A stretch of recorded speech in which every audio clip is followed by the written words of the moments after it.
So I'm prepping a demo for my book arts group about painting on Tyvek, and I thought I might as well go ahead and film some bits of it while I was working.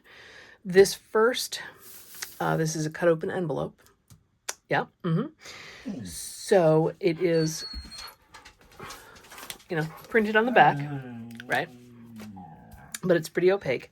So the first one I wanted to try some watercolors.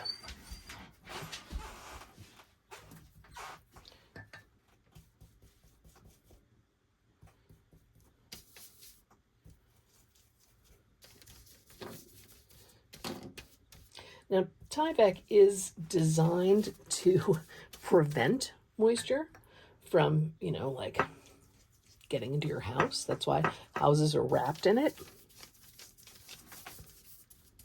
And you can see that it's beading up.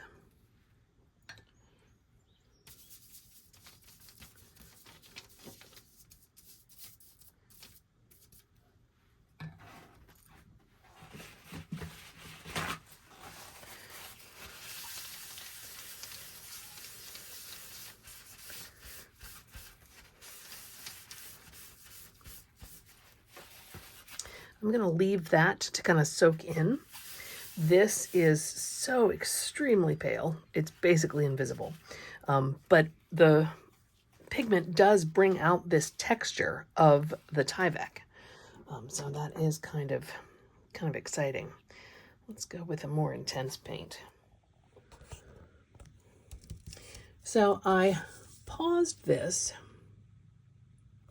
because I had to take a phone call. And so this green watercolor paint that was Undersea Green by Daniel Smith just dried on here naturally. And you can see that it really kind of goes into the texture of the Tyvek. This was a little more diluted, and so it is a little paler. This was straight out of the tube, and it was a lot stronger. But I love the kind of mottled effect that you get. I just think that this texture is pretty delicious. In the interest of making a usable piece, I'm going to go ahead and paint a little bit more on here, but I am going to do more straight out of the tube since that seems to be the winner. And then I will let it dry. The one thing about Tyvek is that it doesn't handle heat very well. And normally with a large spread of watercolors like this, I would grab my heat gun and I could speed the drying of the process. In that case, I could pick this up and then work on the next kind of demo sample. But because Tyvek starts to bubble and wrinkle and kind of blister under the heat, I'll leave this to dry naturally because I do think that's when it's absorbed and we get this nice texture from the Tyvek itself.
That color that I put on last was quinacridone deep gold, and it really took over.